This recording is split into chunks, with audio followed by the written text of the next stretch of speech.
cette rencontre à 16 heures et il est 17 heures 10 minutes. Ñoo ngi jéggalu bu baax ci tardé bi. Mais comme d'habitude, c'est un plaisir et une joie immense de vous avoir avec nous pour échanger sur la situation politique nationale. daje tey bii nag dañu am mbégte lool taxawal ko ak yéen ngir jokkook askanu Sénégal ak askanu Sénégal mi nekk bitim réew ak waa bitim réew ci li nga xam ne moom la suñu réew di dund askanam di ko dund di ko mettitlu mais askanam di ko dund te di ko bañ parce que li nga xam ni moo waral suñu engagement acte bu askan ko tax ñoom lañu wóolu ñoom lañu doyloo ñoom lañu yaakaar ba tax na fépp fu ñu mënta toll rek ci action yi ñuy mëne dañu bëgg di informer ci li ñu def li ñu bëgg a def te luñ ci def rek bëgg bokk ak ñoom nan lañ koy apprécier ak nan lañ koy évaluer bi ñu mujjee waxtaan ak askanu Sénégal dañu waxtaan ak ñoom ci jéego yi nga xam ni moom la ñu tegoon ngir xeex injustice bi nga xam ni moom moo caractériser léegi situation politique u Sénégal xeex coono métit ndóol bi nga xam ni moom la askan wi di dunde par le fait de l'incompétence du gouvernement du Sénégal yooyu dafa nekk loo xam ni moo ñu itteel moo ñu ñor ngeen dund ak ñun ñeenti fan yi weesu bu jëkk bi mooy suñu camarades yi nga xam ni suñu collègues yi nga xam ni bi ñu jógee le 17 gis ngeen taxawaayu ak definu bu ñaaw bi nga xam ni moom la gouvernement bi def parce que yaakaar métital askan wi loolu mooy tax ñu renoncer ci li tax ñuy xeex ngir jaamu soxla réew mi ngeen dund aussi ni askan wi di dunde politique fayitu politique économique gouvernement bi lépp metti fépp diis lépp cher ci domaine boo dem moo tax waxtaan ak yoon yéen looloo war tax tey toog bi ñu génnee le 17 nag suñu camarades yi nga xam ne ñu ngi leen tëj naam du tey lañ fi mës def manifestation bu ñu interdite ñi nekk ci nguur gi tey dund nañu li ñuy dund parce que bi bañ waree dañu bañ mais lii nga xam ne moom la ñu teg nit ñi loolu la kenn mënul nangu. Nous assistons à une judiciarisation de la vie politique du Sénégal tëj kaso rek damay fàttali toujours askan wi ni leen de 2012 à léegi leader politique yi ñu tëjul moo gën a néew leader politique yi tëddul kaso ci nguuru Macky Sall ak Benno Bokk Yaakaar kaso rek. Peut-être qu'un jour il m'expliquera pourquoi il a cette tendance à recourir à la prison systématiquement pour combattre ses adversaires kenn du bañ kenn du wax déet kenn du wax ni d'accord ma ñaareel bi mooy li nga xam ni moom moo caractériser aussi nguur gi mooy ñii dañu bëgg fu ñu mënta toll quelle que soit la nature du scrutin ñoom ñooy tànn seeni adversaire lu bees la fi guléet la aussi cette judiciarisation ak tànn ñi nga xam nga ñoon nga war taseel de Senghor à Diouf en passant par Wade cette pratique là musu fi am léegi nag règle la ku bëggul ñëw ci ñoom ku bëggul ànd ak ñoom ñu boole la ak justice sàkkal la pexe raison bu ñu am nag baax na suma camarades yi wax daañ ci aw léegi mais bi gën a metti mooy même soo génnee scrutin élection résultat yi nit ñi am fu ñu bokk dañuy topp nit ñi di leen seppete nii seppete na la ñii ñu ger leen ñii ñu menacé leen depuis démb gis ngeen le maire de Yewwi Askan Wi Pape Sow de Sangalkam li muy dund yéen ñëpp seetaan ngeen waa Sangalkam dañu mujj jóg bañ comme nañ daan bañee parce que Sangalkam la fa am du guléet may wax devancier wu Pape Sow que bañ ko tegee li ni mel ñun ñëpp a demoon ay fan ba fa bakkan rotee pour xeexal ko parce que injustice la woon yaakaaroon nañ ni loolu Sangalkam dootu ko dundaat mais démb gis ngeen Sangalkam nam mel parce que rek maire bi le président l'a reçu les autorités du Benno l'ont reçu pour wax ko ni ko na ñëw ci ñoom mu bañ tout est prétexte pour que ñu néewal ko doole bëgg ko toroxal c'est cette manière de faire c'est cette méthode de gouvernance qui est détestable sonn nañ ci di ko dénoncer dañ koy xeex parce que ñii dañu mel ni gaynde yu parce que yëf kii day nuroog maa tey boobu loolu moo jëkkati yoonu askan Yewwi Askan Wi daañ ko xeex ba am ndam incha allah parce que wóor nañ ni ñee am ndam moo taanu tey bii naa jox léegi parole ki nga xam ne moo Cheikh Ahmed Tidiane Dièye parce que ci xeex boobu la ñu dund li ñu dund Sénégal gépp dund ko mu rafet te jekk donc ma jox parole Cheikh Tidiane.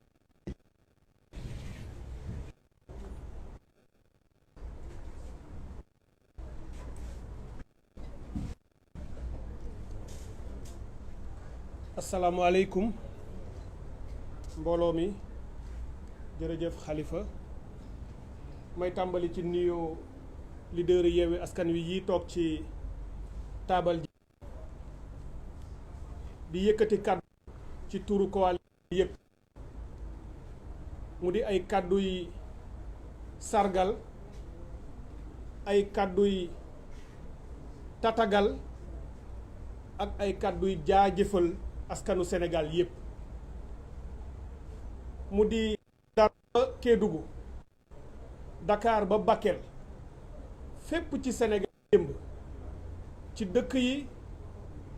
ville yi gox-goxaan yi village yi ak fépp foo dem ci démb askan wi génn nañu wuyu woo xam ne nañ leen pour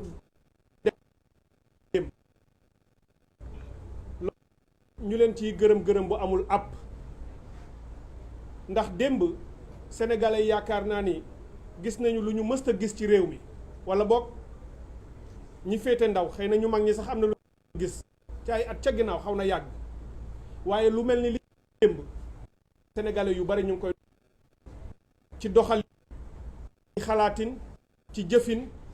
dogu ak innovation ci wàlli politique li ñu ciy jàpp nag te sénégalais yépp gis ko démb yëg nañu ñun waa Yewwi Askan Wi gis nañu leen ci mbedd yi dégg nañu leen ci li ngeen jëf yëkkati ko démb mu di nag message bu ngeen yëkkati démb dañ leen jox flambeau bi leader yi dañ leen jox témoin bi leader yi ñoo daan jël leadership bi jiitu démb nag ñu bokk askan wi waaye askan wi gàttandu ko jël ko ni mu gën a rafetee jëf ko ni mu gën a rafet lu kawe sax suñu njort maanaam démb génnee ngeen ku ci nekk message on dégg ngeen ko te noonu ngeen ko doxale dañu leen ni woon mbir mi du fo du ay fecc du ay caaxaan forme de lutte la bu démocratique bu ubbeeku bu inclusif ñu bëgg askan wi yëpp même ku tëdd ci sa lal amoon sax wopp wala dara mën nga koo def te loolu ngeen def démb message bi ngeen yëkkati képp ku jël tëgg ci sa ndënd wala sa ku tëgg ci sa bool wala sa cin wala sa kubéeru cin gis nañu sax ay mbana ci mbedd mi xam naa ñooñu nag mooy ñi gënoon a jéppi Macky Sall borom mbana yu mag yi képp ku ci dóor rek yëkkati nga kàddu ñii nañu ko Macky Sall doyal nañu ci li nga xamee ni moom ngay salfaañee constitution bi ak liberté démocratique yi ni ngay jàppe député yi ak leaders yi di leen tëj di leen bundu xataal ci loo tegul dara ñépp wax nañ ko démb te askan wi yéen a ko wax leneen li ngeen wax lépp te mu bari mu di dund bu cher beeg yépp leaders yi dinañu ñëw wax leen yooyu message donc mënuñu du lul gërëm leen moo tax danaa ko tënk rek mu gàtt sargal leen di leen wax ni yàgg nañu xam ni dañu fasante kóllëre askan wi ak Yewwi Askan Wi waaye démb ngeen ko gën a firndeel ba tax na ñu ngi leen di wax ni na ngeen gën a takku na ngeen gën a mobiliser na ngeen gën a déterminer xam ni lu mu yàgg-yàgg dinañ leen conduire à la victoire te victoire boobu mooy ñu libérer définitivement le Sénégal ci tyrannie ak dictature dama naan sax apprenti dictateur lay jàng ndax Sénégal du réew bu ñu nekkee dictature di ko noot mënu ko waaye dafa bëgg a nekk apprenti dictateur waaye balaa métier di mokk danañ ko fi jëlee comme ça du fi mën a mokkal bay tari donc loolu la ñu bëggoon yëkkati di ko gërëmee askan wi di leen ci jaajëfal di leen wax na ngeen taxaw fi ngeen taxaw foofu la te incha allah dinañu ñëwaat ak mot d'ordre yi nga xam ne war nañ ko indi pour ñu mën a continuer combat bi ba am jërë ngeen jëf. Je donne la parole à la Lyon, Madame Aïssatou Mbodj.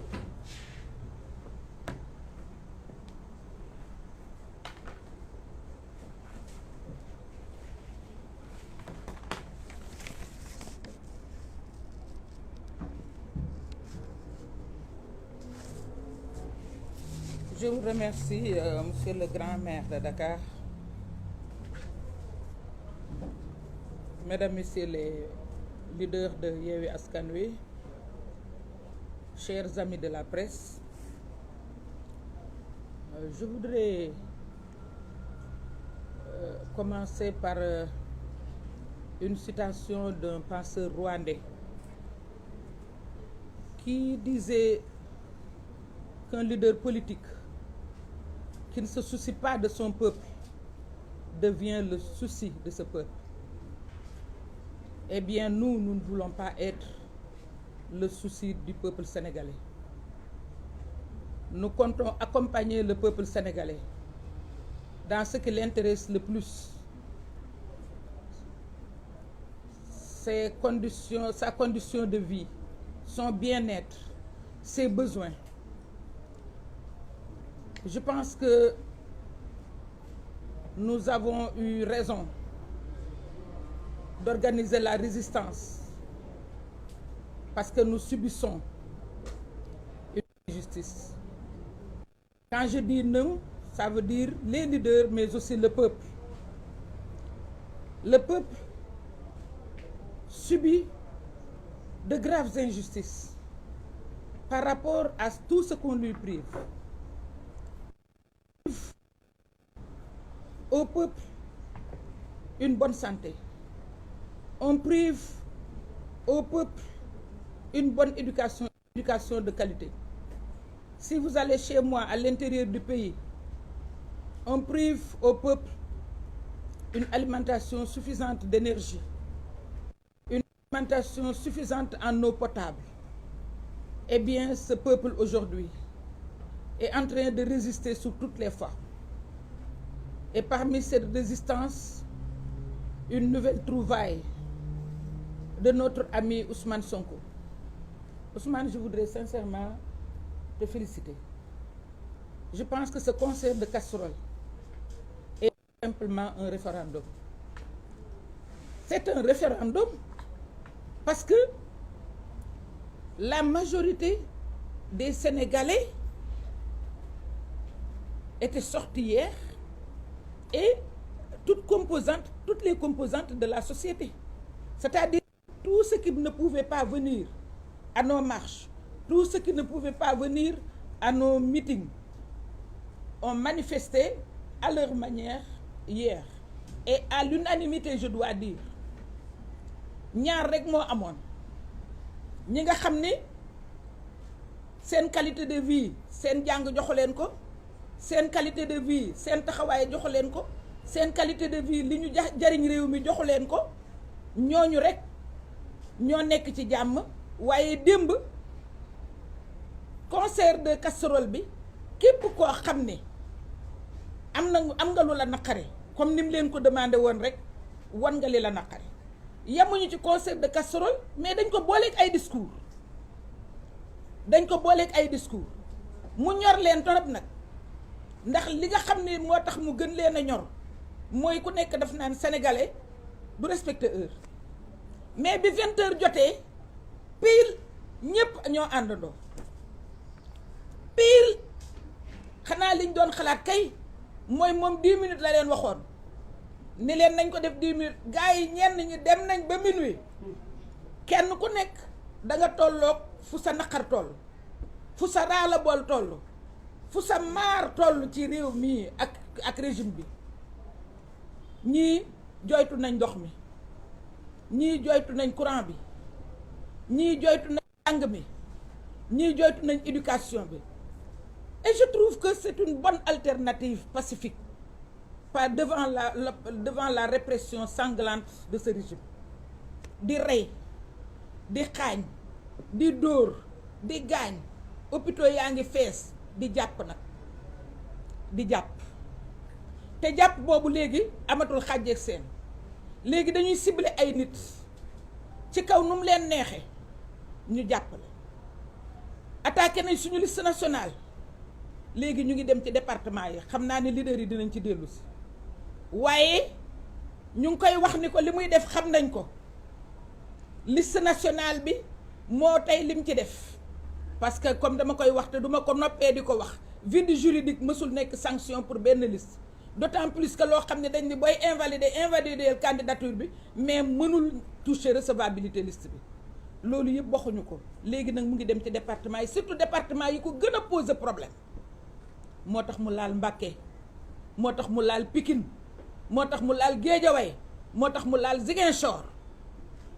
na ko leer ni ko xam nañ fi mu jëm, mais ñu ngi koy xaar parce que nag résistance bi du faillir benn yoon. lii benn forme la woon bu élégante d'ailleurs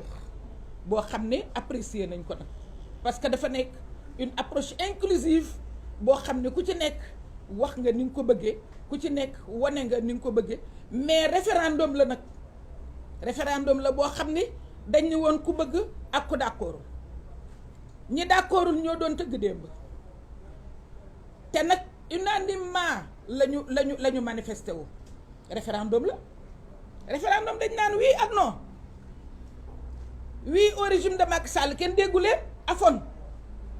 kenn déggu leen, mais non au régime de Macky Sall moom riir na démb. kon nag mënuñu lu dul féliciter les leaders et sant yàlla. dégg naa ci presse bi sunu ay collègues yu ni dañu dugal lettre pour wax problème mu les députés de Yewwi. xëy na ñoom ñu ëpp ñu chance, waaye loolu def nañ ko defati ko. ku nekk xam na ni assemblée nationale li neex Macky Sall lay def. ku nekk xam na ni li dal assemblée nationale moo dar institution yépp. ces institutions sont inféodées au régime de Macky Sall. du ñu wax lu ko naqari, du ñu def lu ko naqari, chaîne la boo xam ni moom mooy commencer ñoo ñu yeggaleel ko. xanaa assemblée bu doon protéger kenn, wala muy demander ñu bañ a attaquer kenn, wala muy demander ñu libérer kenn, texte yi prévoir nañ ko, xam nañ ko. waaye xanaa kon député buy def liggéeyam ñëw demander question d'actualité rek à un ministre qui a reçu plus de 100 milliards ni ko joxe ci ay explications ñu defal ko menace de mort, xanaa kon assemblée àddu ci te député ba bind ko lettre. amul benn yoon boo xam ni assemblée mës na prononcé wu benn député, du ma ko yemale rek ci député opposition parce que mësu koo defal benn député. prononcé wu demander la libération de benn député du ko def. parce que kiy tëj mooy tëj te kooko yëlif assemblée kon nag du ko demander mais du tee def nañ ko dinañ ko signaler pour remercier leen ci donte ni yëguñu ko mais dégg nañ ko dinañ leen ci remercier donc li nga xam ni moom moo ci injustice boobu nga xam ne dañu li Ernesto Che Guevara waxoon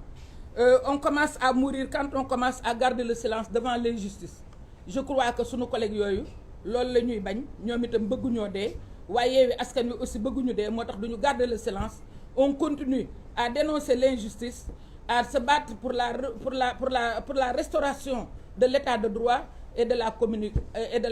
la démocratie. Bravo les leaders de Yewwi Askan Wi, bravo le peuple sénégalais. Merci beaucoup.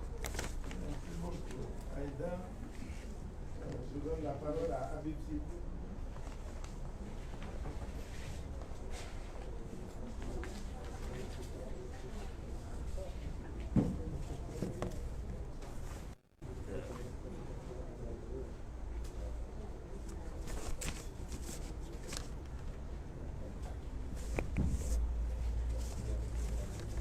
Bonjour ou bonsoir à la presse et aux leaders. Je voudrais, enjambant le pas à Madame Aïda Mbodj, présidente Aïda Mbodj, dire en introduction que ce qui s'est passé hier, c'est l'illustration de l'aversion que le peuple sénégalais a pour Macky Sall et son régime. Et ce matin, d'ailleurs, en venant à ce matin, j'ai lu la presse écrite, et j'ai vu à la une le ministre des Finances se glorifier d'un taux de croissance de 7,8% projeté entre 2023 et 2025. Parlant d'ailleurs de taux de croissance, je dois dire, et il faut qu'on le comprenne, il y a une gravité au Sénégal. C'est qu'au moment de la reformulation des comptes du produit intérieur brut, beaucoup ne le savent pas, il y a été introduit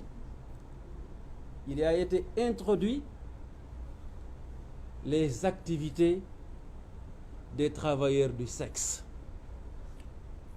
comme on le fait dans certains pays occidentaux, comme en Angleterre. Ce qui veut dire quoi?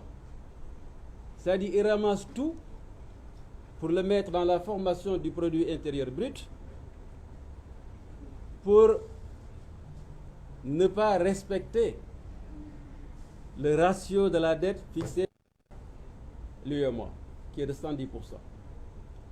C'est pour cela que vous constatez que quand ils sont arrivés au pouvoir, rapidement, ils avaient atteint une croissance, un taux d'endettement qui s'approchait du ratio de l'UEMOA. Et aussitôt après, quand ils ont reformulé les comptes de la formation du produit intérieur brut, vous avez vu que le taux de croissance, le taux d'endettement a pris un recul par rapport au ratio de l'UEMOA. Mais je disais que le ministre des Finances ou du budget se glorifie de cela. Mais ce qu'ils ne comprennent pas au Sénégal, c'est que vous avez beau avoir un taux de croissance économique, vous pouvez avoir 10%. Mais s'il y a vous avez une mesure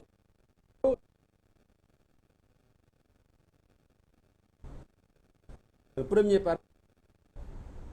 si vous ne mesurez pas la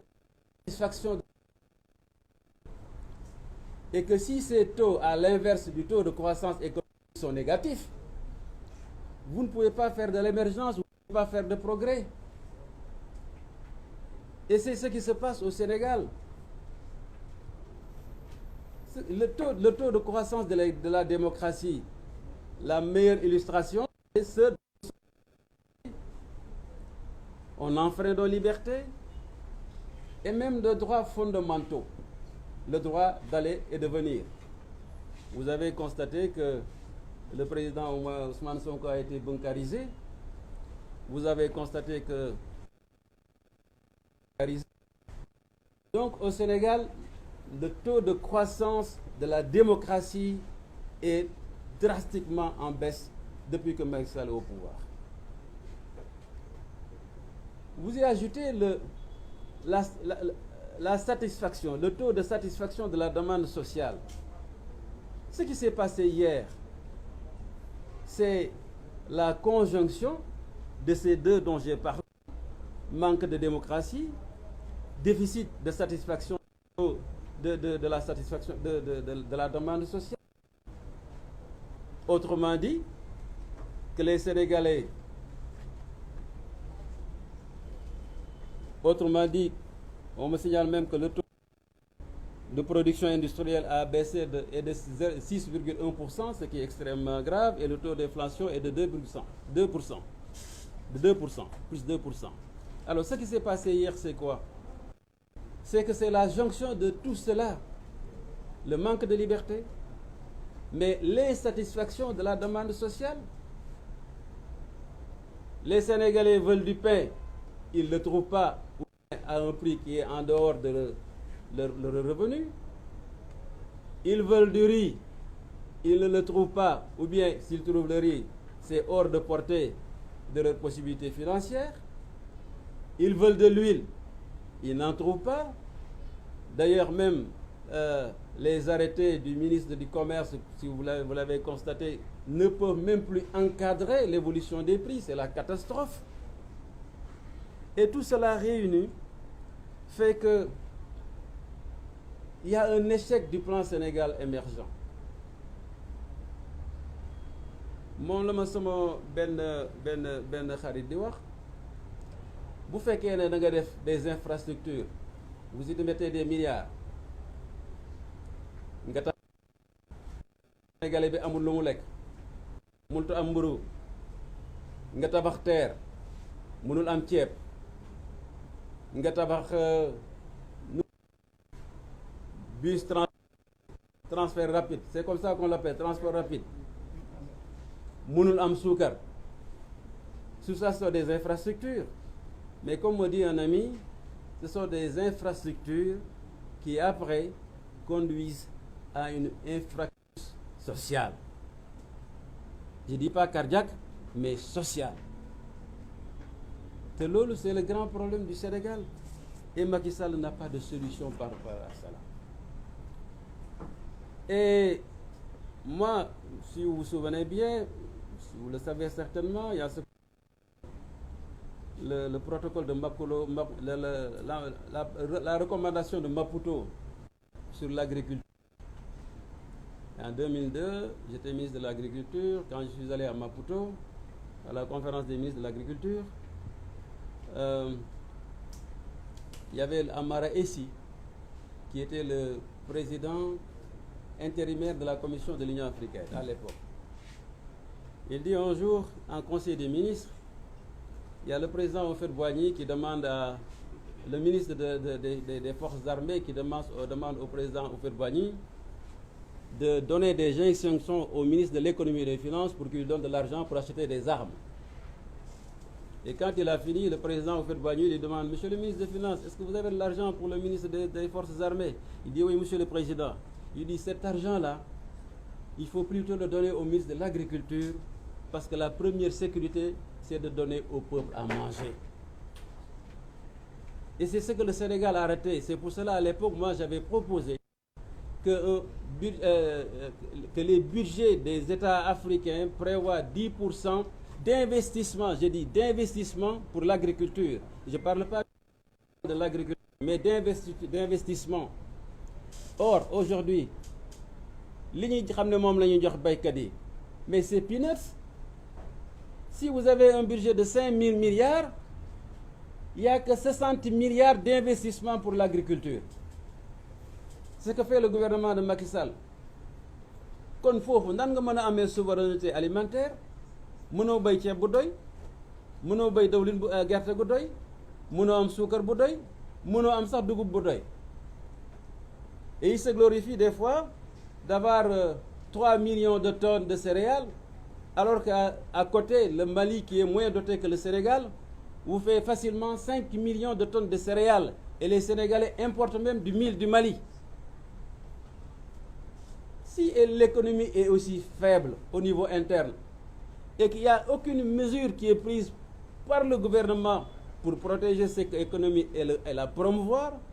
il est tout à fait normal, quand il y a des situations internationales de cette nature, telles que la guerre de l'Ukraine, que le Sénégal soit exposé. Mais ce qui est dommage, c'est que jusqu'à présent, il n'y a aucune réorientation pour régler ce problème. Ce qui veut dire quoi? Que tant que Macky Sall est minfi jusqu'en 2024, les Sénégalais vont continuer à avoir ce même problème. Ceeb bi dana yokk, diwlin bi dana yokk, suukar bi dana yokk, transport bi dana yokk, du ci mën dara te du ko mën a téye parce que lépp li loo xam ne suñu alal la jox na ko tubaab bi mooy te mooy dara jox na ko Turquie jox na ko tout ce qui est force extérieure au Sénégal. Donc foofu laa xam ne bëggoon naa ci wax tuuti askan wi li ci des ñu bay suñu xarit yi ñu mottali ko. Jërë ngeen jëf, maa leen sant bu baax. Merci. Merci beaucoup. Je donne la parole à Messia Diouf.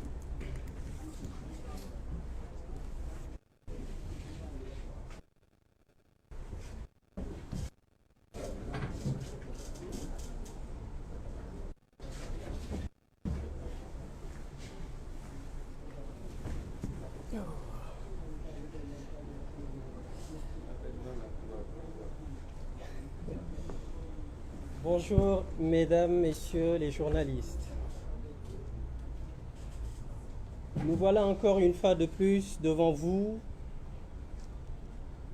en train de vous alerter, de vous sensibiliser,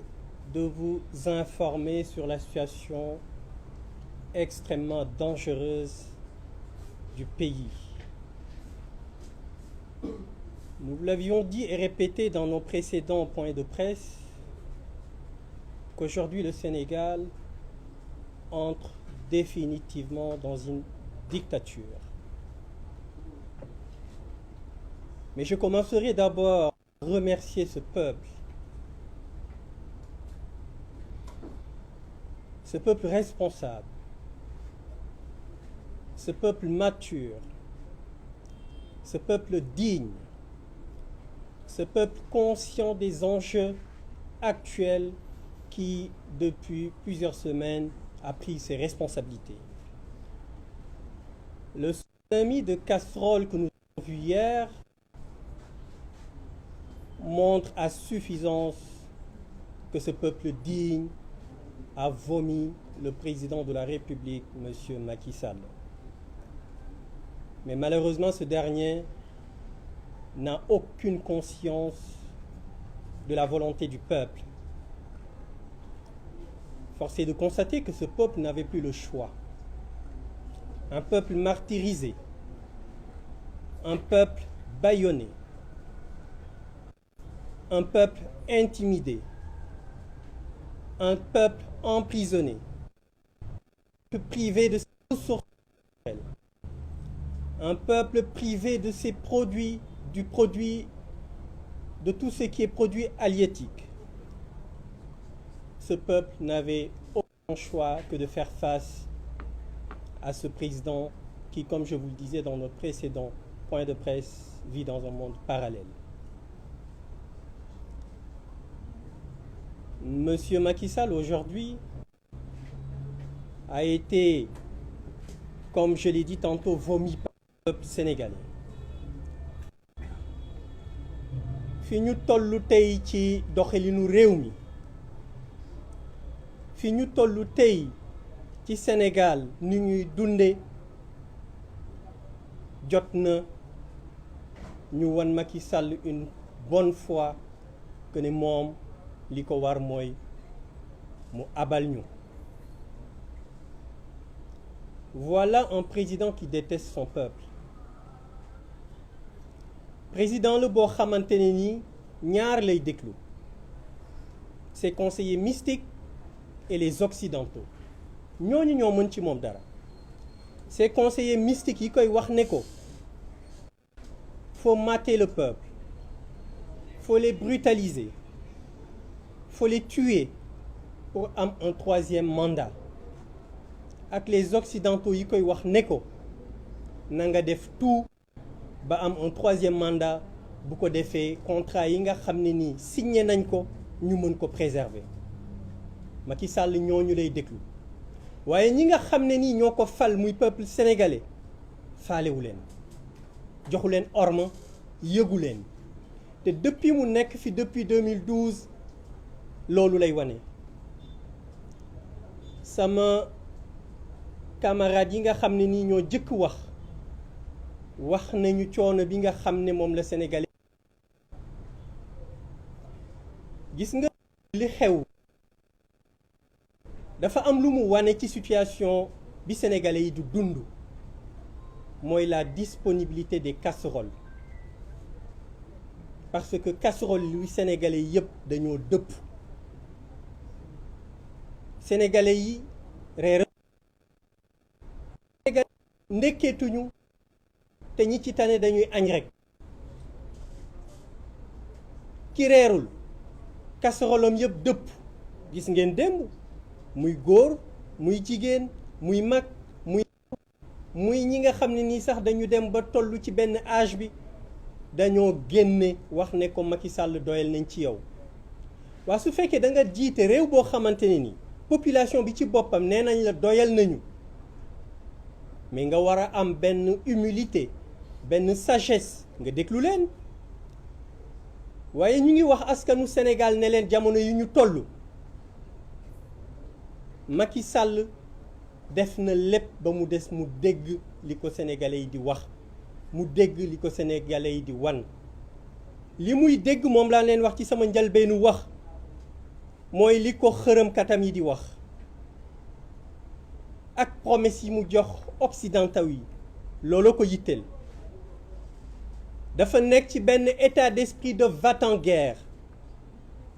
xam nga dañuy wax niñ ko mën a misaale éléphant bu nekk ci magasin wu porcelaine dana saccager lépp Macky Sall la tollu tey ak opposition bi foofu la tollu tey ak askanu Sénégal te ñu ngi dund ci bëccëg yu lëndëm sénégalais bépp bu yeewu ci dëkk bi na xam ne nekkul en sécurité le président Khalifa Sall mi ngi koy wax sànq cim réew député nga xam ne ni dafa am immunité parlementaire nekk en session ñu mën ko jël tëj ko te kenn mënu ci dara ñu war a xam ne dëkk boobu képp ku fa yeewoo jàppal ni tout moment la tëj mën nañ la jël tëj la ci kaso donc Sénégal mi ngi dund ay bëccëg yu lëndëm waaye loolu bettuñu ndax réew ko yore ci xërëm kenn du yore ci xërëm moo tax lii peuple il faut nécessairement que le peuple continue dans cette dynamique nous n'avons pas le choix il faudra impérativement que ce peuple prenne les choses en main cette souveraineté aujourd'hui confiée à Macky Sall elle lui a été confiée par le peuple et il appartient au peuple sénégalais de la reprendre de façon pacifique s'il est conscient de la situation ou bien de la reprendre autrement s'il s'entête et persiste dans sa bulle présidentielle dama nekk di seetaan benn émission ci benn télé ñoom ma ciy déglu benn góor bu xaw a am at yu xaw a avancé muy wax entretien bu mu amoon ak Cheikh Anta Diop en 1982 góor gi di nettali ni Abdoulaye Wade waree président di nettali it ni nga xam ne ni ki war a remplacer Wade mooy mu war a nekkee président mi ciy expliquer di wax ni ki war a remplacer Abdoulaye Wade ndaw la wax ne Sénégal ba mu daj du ñu xalaat une seule seconde ne kooku moo war a remplacer Abdoulaye Wade moom ci boppam mënul imaginer une seule seconde que ne moom moo war a remplacer Abdoulaye Wade waaye moom dafa am benn mission te nee na Cheikh Anta Diop mooy wax ak moom en 82 ne ko dafa am benn mission mooy mu ñoŋal institution yi dëgëral leen ba kenn dootul mën a bafouer la constitution mu ne ko nag am na ñetti mbir yoo xamante ne nii muy musiba dana ko dal su fekkee ne góor gi mooy wax de te Cheikh Anta Diop moo wax ak moom ñetti mbir yooyu lii nga xam ne nii mooy mission yam su ko defulee ñetti mbir yooyu dana ko dal mooy dana am lu ñuy wax 3 morts il va mourir moralement moo di bés bu génnee yëkkati kàddu xale yi dañ naan waxul dëgg de day kàcc te jàpp nañ ne tollu nañ foofu lépp lu mu ñu waxoon ci bañ koy bëgg fal lépp lu mu ñu waxoon ba mu faloo génn na ci góor gi teg ci ne Cheikh Anta daf ko ne dana mort politiquement mu ne mort politiquement mooy signifier nii dana créer partem ba muy créer partem ña mu àndaloon ñooña dana dem ba tollu jamono mu seppi leen benn par benn génn leen ci parti ba jël ñi nga xam ne nii ñoo ko gënoon bañ taf leen ci wetam te loolu askanu Sénégal yépp teg na ci bëtam ci fi ñu toll mais nag bi ci gën a doy waar mooy ñetteelu mort bi mooy mort physique bi mu ne su deful nànk su continuer ci dynamique boobu du loolu man maa koy wax góor gi waxu ko Cheikh Anta Diop moo ko ko wax te vidéo bi je pense que ñu bëri gis nañ ko mu wax ni su deful nànk dana mort physiquement loolu nag ñun ñii nga xam ne nii ñoo nekk ay sénégalais bëgg suñu réew bëgg stabilité dëkk bi nekk ci opposition bi ñaanaluñ ko ko ay jullit lañ on est des humains kenn du ñaanal sa mbokk jullit mu yegg foofu moo tax ñu ngi ñaan ñi nga xam ne nii ñooy seeni conseiller nde xam naa ne bëri na ay conseillers waaye duñ ko conseiller du leen déglu ñu ngi leen di wax nag conseillers yooyu nañu jël seeni responsabilité une fois benn yoon ci seeni dund wala benn yoon ci pal gi ñu leen pal ñu leen di fay ci xaalisu askan bi ñu jël seen responsabilité wax ak Macky Sall ñu ngi wax it son gouvernement di ci jiital son ministre de l'intérieur Antoinette Diome autant pour moi Antoine Diome di ko wax ni ko yoon bii nga xam ne nii ci la jëmale président de la république wala sax yoon bi nga xam ne nii président de la république moo ko ci dugal wala mu di ko ci gunge na ko dakkal te wax gouvernement bi ne leen bu fekkee ne am nañu benn once d'éthique once d'humanité de justice ñu wax Macky Sall ne ko fa mu baaxul ci moom fa mu jëm baaxul ci ñoom ñooñu ko wër di wax son entourage di leen wax ne leen ñu jël seen responsabilité wax di wax sa famille politique ak sa famille sociale ak famille bu mu mën di nekk ñu wax ak ñoom ñu waxtaan ak Macky Sall wax ak moom parce que it nag li jot na Yewwi Askan Wi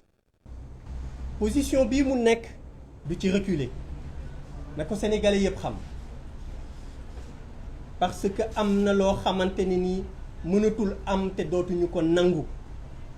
on a assez souffert on a été trop humilié on a été trop brutalisé à un moment donné on lui dit stop donc ñooñu nga xam ne nii ñoo ko wër di ko conseiller ñii mu leen di compal ñii di ko xalamal ñu ngi leen di wax ne leen nañu jël ñoom ñëpp seen responsabilité wax ak moom donte xam nañ ne faalewul kenn donte xam nañ ne occidentaux yi lay déglu donte xam nañ ne conseiller mystique am lay déglu ñoom nag nañu def seen warugar wax ak moom parce que dëkk bi fa mu ko jëmee ci musiba la ko jëmee. damay waxtaan ak sam benn xarit mu ne ma Macky Sall baaxul ci gàncax gi mu ne ma Macky Sall baaxul ci mala yi Macky Sall baaxul ci xale yi Macky Sall baaxul ci mag ñi Macky Sall baaxul ci góor ñi Macky Sall baaxul ci jigéen ñi Macky Sall baaxul ci mag ñi. waaw boo nekkee nguur yow baaxoo ci kenn baaxoo ci dara nga jàpp ci yàlla nag bàyyi dëkk boobu boo mënee toxu nga toxu waaye it kilifa diine yi ñu ngi leen di wax di leen ko waxaat ñu ngi leen koy rappeler suñu point de presse bu nekk jot na ngeen jël seen responsabilité jot na mission bi nga xamante ne ni ñoom am nañ ko mooy ñu ginde askan wi teg leen ci yoonu siraatal mustaqim jot na kilifa diine yooyu ñu wuyoo ci loolu ñu leen di xaare ñu wax ak Macky Sall les xalif généraux ñi ñuy tuddee xalif généraux ak orma bi ñu leen di jox yépp gëm naa ne bu ñoom jëlewoon seen responsabilité wax ak Macky Sall lii muy def dana ko dakkal waxuñu nag Macky Sall mu ngi continuer jot na ñu wax ak Macky Sall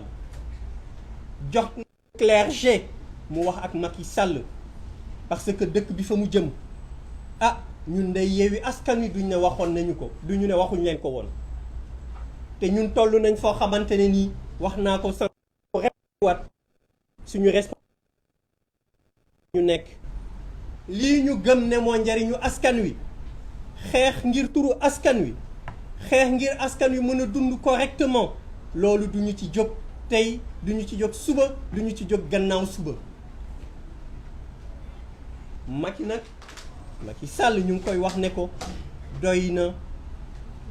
yeewu ci nelaw bi muy nelaw xam ne kenn bëggatu ko xam ne askan wi doyal na ci moom am na ñeneen ñu ko fi jiite woon su amee xel tuuti gis ñooñu fi ñu peuple Sénégal jaar ak ñoom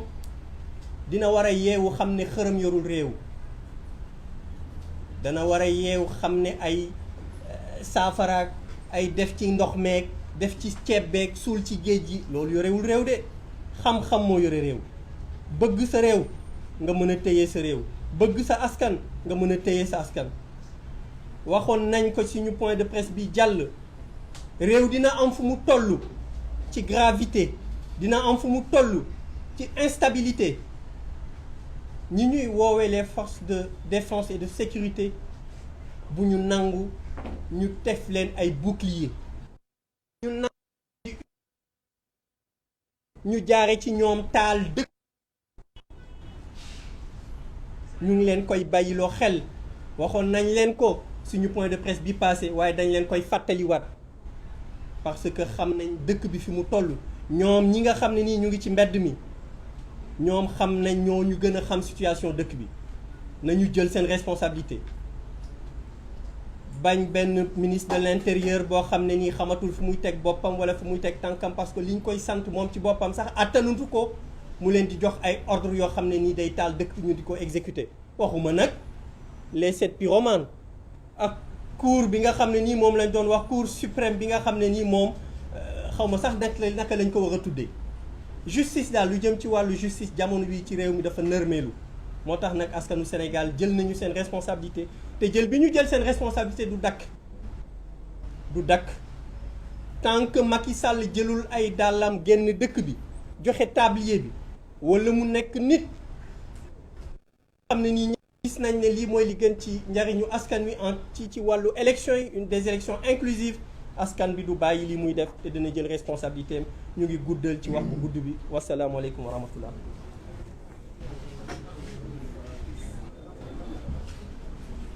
Je donne la parole à Ousmane Sonko.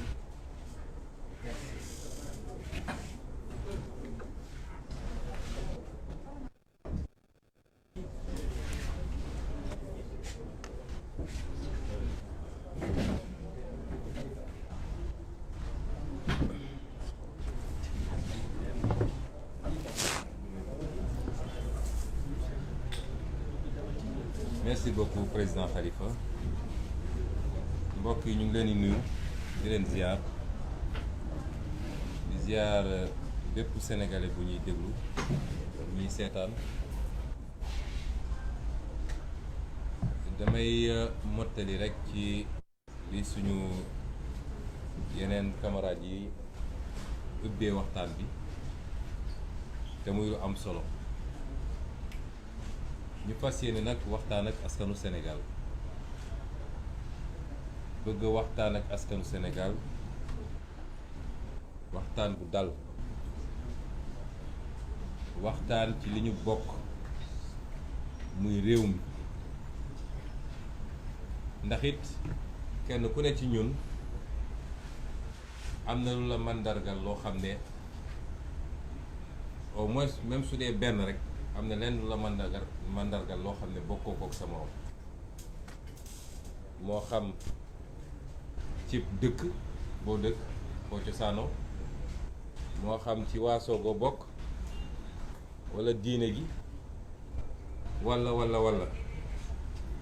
waaye li nga xam ne moo ñu boole ñun ñëpp te kenn mënu cee boddi moroomam loolu mooy réew mi Sénégal moo tax ak lu ñu mën a am ci ay différence rek yàlla mi ñu boole sàkk ñun ñëpp mu nammee ci ñun ñu ànd daf ñoo boole ci lu am solo muy réew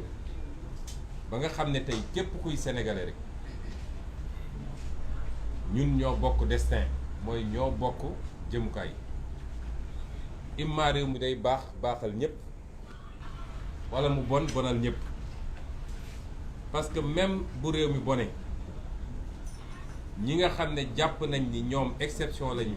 réew mi baax na ci ñoom bu ñu demee ba ci biir seetlu dinañ gis ni ñoom ñoo gën a sonn daanaka ndax réew mi baaxul ci ñoom ndax munoo nekk benn îlot de prospérité munoo nekk yow benn lu ñu ber ci naataange ci am-am ci mën-mën ci sañ-sañ te li la wër yëpp te di ay millions nit ñoom nekk ci guuta gi bu yàggee ñu jëli si la yow sa bopp wala loo fortaatu séddoo kook ñoom li ñuy wax ni ku fekk juróom-ñeenti miskin nga ne tey ma def leen ñoom ñëpp ay Richard boo moytul yaay doon fukkeel ba kon réew mi lañu bokk réew moom lañu bëgg ñu waxtaane ko li xew démb dañu wax ñun ni réew mi dafa mel ni fatt na loolu kenn du ko weddi réew mi fatt na ñu dem ba àdduna wërngal képp nag d'accord ni Sénégal réew mi dafa mel ni fatt na ba tey ñépp a ngi jël seeni gët daat koy samp ci Sénégal ñépp a ngi ubbi seeni nopp di déglu Sénégal ndax it Sénégal réew bu ndaw la ci superficie 196 000 km². du réew mu mag réew mu ndaw la ci koom-koom waaye yàlla dafa am lu mu may Sénégal ci tur ak luñ ko xoolee te mu jiitu woon ci Afrique waaye tey dafa mel ni raw na nit ñi roppi nañ ñu ci bu baax a baax mooy lu ñu yaakaaroon ci ñun ci démocratie ak stabilité politique moo tax réew mu mel noonu bu commencé am yenn yëngu-yëngu nañ koy xoolee ci àdduna bi yëpp du bokk ak réew moo xam ne miinoon nañ ci moom ay yëngu-yëngu ay coup d'état ay guerre civile ak yu demee noonu ñaar yooyu du ñu bokk ñu ne nag dafa mel ni li yëngal réew mi ngi jóge ci kujje politique bi te mi ngi gën a fës ci kujje politique bi diggante parti état man duma wax sax Benno Bokk Yaakaar ndax Benno Bokk Yaakaar moom defe naa langaamu bee ci bëri waaye li fa tekki mën nañ koo compter waaye parti état bi nga xam ne mooy Macky Sall ak partiem ak seen benn allié yooyu ci benn fànn ci beneen fànn bi coalition Yewwi Askan Wi nga xam ne moo ñu boole ñun ñiy toog fii xëccoo bi tar ma yàgg wax nag ni bu doon ñun ak Benno Bokk Yaakaar kese diggante nit ak nit parti ak parti coalition wax ja jeex na bu yàgg loolu amul ku mu ump Sénégal bañ na ba coow li bëri na trop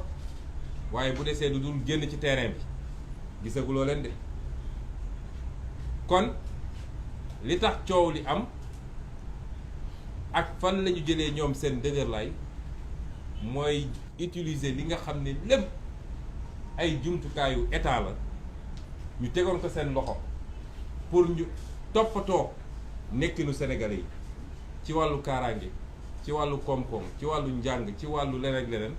ñu jël loolu yépp détourné ko tey ne faw rek ñu faagaagal coalition Yewwi Askan Wi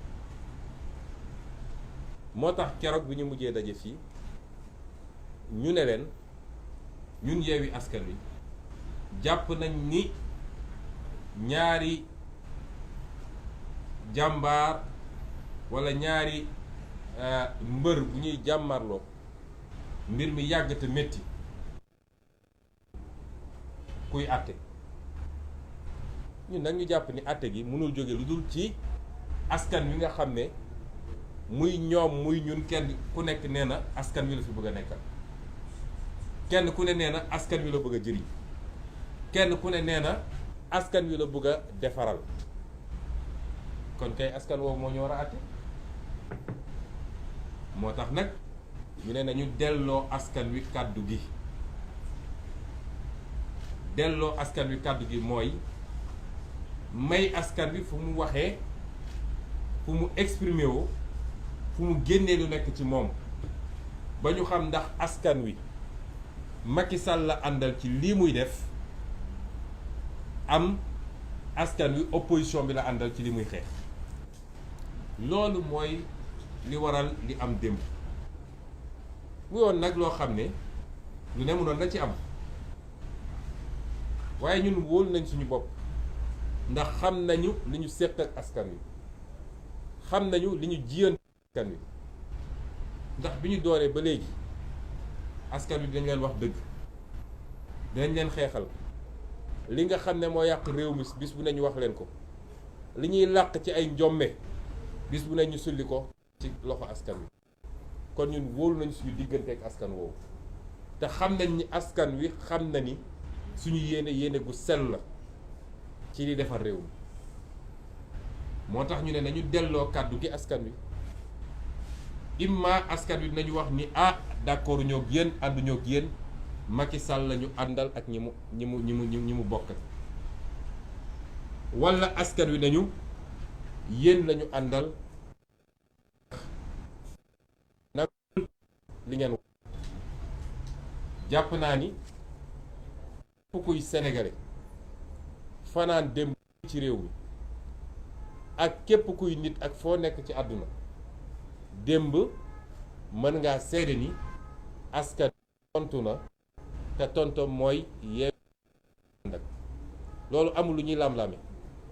ñi gën a Yewwi Askan Wi sax nga xam ne bés bu ne ñu jël seeni titre journaux bind loo xam ne ñoom seen bopp muñ nañoo muñ mënuñoo muñ ñu mujj koo nangu kon gàcce nga askanu Sénégal ndax lii nag dama jàpp ni sax guléet la ci àdduna ndax bi ñuy proposé forme bi yàlla mi ñu tiim xam ne ni xamuñu woon ni mës naa am feneen ak feneen buñ ko waxee ba coow li commencé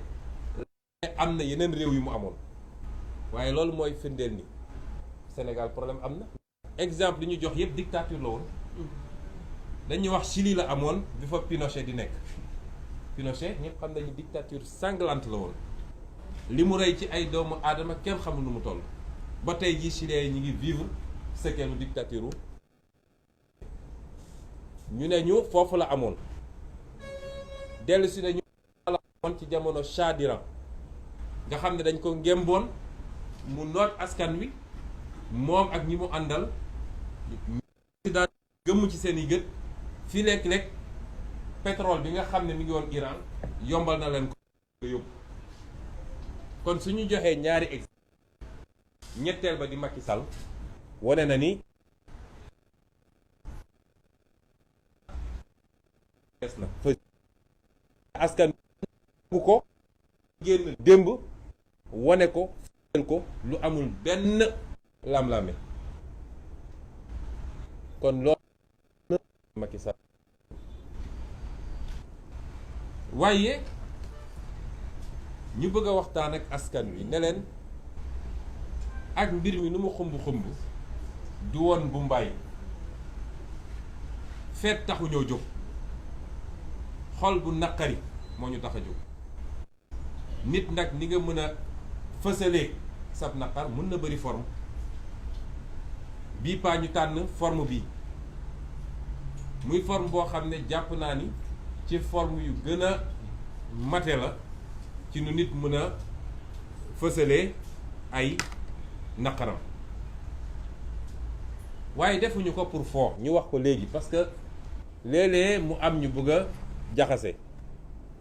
amoon na sax ñu ne dafay ume peut-être que moom ñenn ñi ne suñ ko defee taw du am far woo yàlla def ñu xëy Sénégal yëpp taw ba Ndakaaru ji nga xam ne léeg-léeg dañ daan xaar taw bëree mu taw waaye lañ ci doon jublu ndax ñun dañoo nekk ci dëj dañoo am ay gone yu ñu faagagal dañoo nekk ci dëj gone yooyu sangaguñ leen defaraguñ leen dugalaguñ leen ci suuf loolu duñ ko fàtte kon ñun nekkuñu ci caaxaan waaye lii dafa bokk ci xeex bi ñu bëgg a fàttali Sénégalais bu nekk ni mën nañ ko defee kenn ku nekk ni mu ko yéegee waaye forme de lutte la forme xeex contre dictature Macky Sall la ak yorin gi mu yor réew ak njabootam ci politique ak njabootam ci deret loolu lu mat a fàttali la di wax sénégalais yi tamit ni lii nañ ko waxoon keroog rek luy tàmbali la te dàqantewul ak yeneen xeetu xeex yi nga xam ne xam nañ ko ba parce que nguur gu mel ni nguur Macky Sall kuy jàmmaarloog moom il faut nga bëri pax kon bu ñu jàpp ni lii dafa dàq lépp wala lii dafa yem ci bii déedéet waaye li ñuy ñaan askan wi mooy nañ ñu déglu parce que ñu bëri woon nañu neñu ndax dañ koy def bés bu ne déedéet duñ ko def bés bu ne lu ñuy def nañ ko démb tabarkalla macha allah yàlla may nañu ci lu kawe suñu dinañ leen waxaat kañ lañ koy defaat te sorewul te dinañ ko defaat di ko defaat Macky Sall di ñu abal réew mi waaye lu ñuy organiser la te boñ koy defati lii ñu ci sàkku nañu ci Sénégalais yi ñu am lu ko mat ñett wala ñeent loolu la ñuy ñaan Sénégalais yi waaye dinañ leen prochaine date bi kañ la te dina tombeek loo xam ne lu Sénégalais yëpp di nangu ñu war a def la te dinañ ko def ci anam goo xam ne dinañ ko ful ba mu ëpp lii luñ ci am démb kon ñi ngi jaajëfal Sénégalais yëpp wax ni kóolute gi ngeen am ci ñun ñi leader yi yëpp toog fi ngeen gis fi ak ñi fi newul parce que dañoo am ngànt kóolute googu duñ ko mus a war parce que gor am na lu mu àttanut moo tax ñi yor nguur gi duñu gor ndax 17 millions de Sénégalais ñi ci war a mën a nekk 17 millions yooyu ci ñuy dund ci jamono jii laa wax de amaana bu bëree ba bëri ñaar ba ñett la wala juróom ndax cycle président ni mu mel yàlla tànn la jaarale ko ci Sénégal yi ne wóolu nañ la ba jox nañ la réew nga digoon Sénégal lu toll ni àdduna dem ba toog loolu yëpp nga génn ci wëlbatiku ba set wicc ba Sénégalais yi dafa mel ni li ñu doon xeex démb ak barki démb tey la waalo gën a ay loolu gore di weesuwul loolu wor sa askan waaye wor yàlla mi la bind loolu nag bu soobee kiy bind ñun ñi duñu mës a dal ñuy wax tamit ni bu ñu fàtte mukk lan moo ñu tax a xeex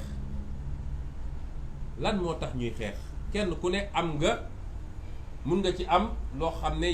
sa spécificité la waaye dafa am loo xam ne ñun ñëpp la tënk mooy Macky Sall bi mu toogee ci bopp réew mi léegi ñëpp dëppoo nañ ni réew mi doxut ndaw ñi kan moo ci am liggéey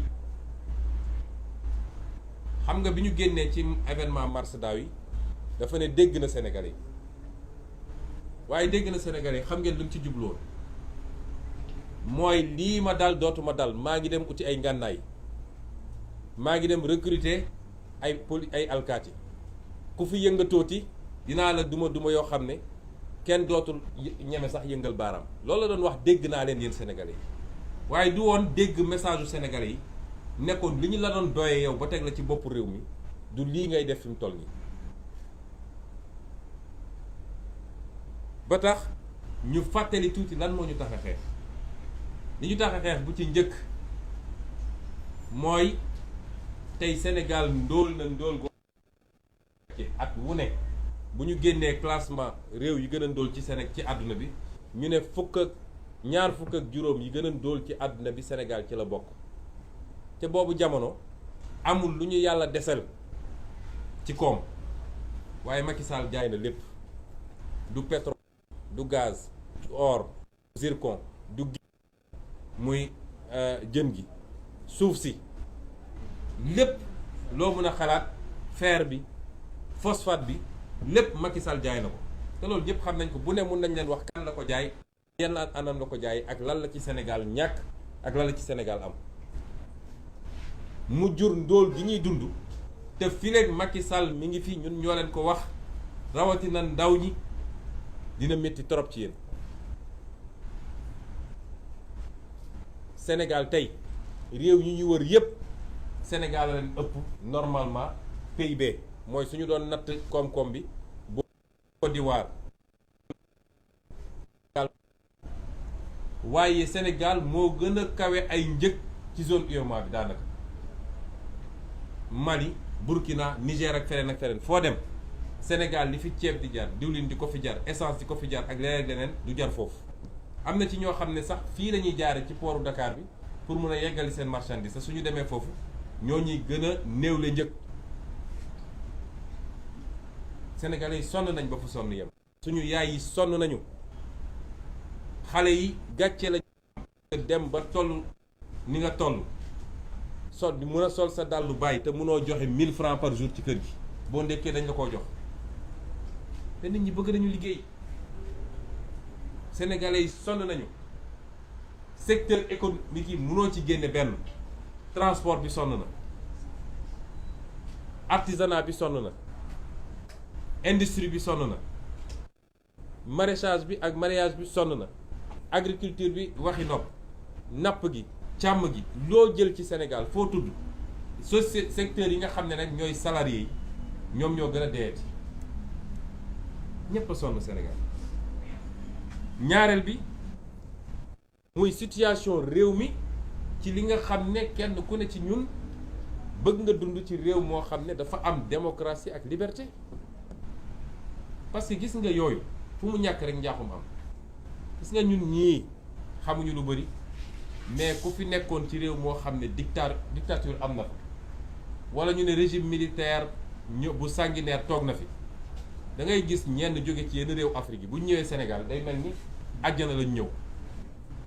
parce que dañoo jot a dund dictature loolu nag ab xeex la boo xam ne ay conquête démocratique la ay génération xeex ko depuis bi tubaab bi di nekk ba tey jii ba ñu ko mujjee xeex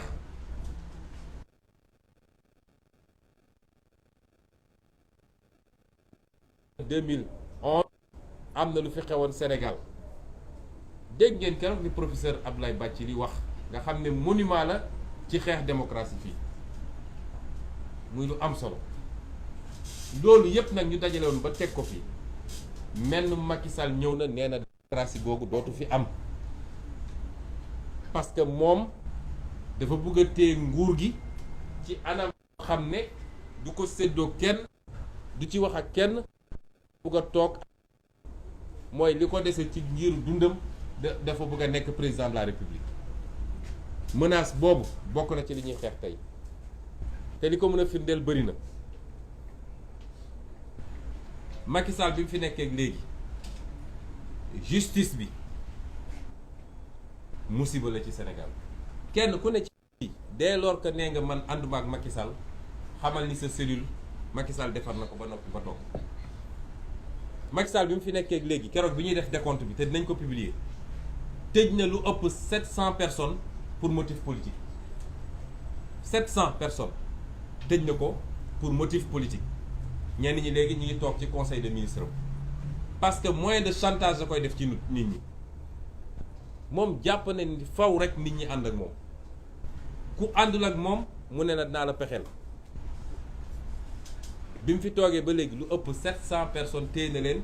ci motif politique. te liste bi yëpp ak seeni tur sant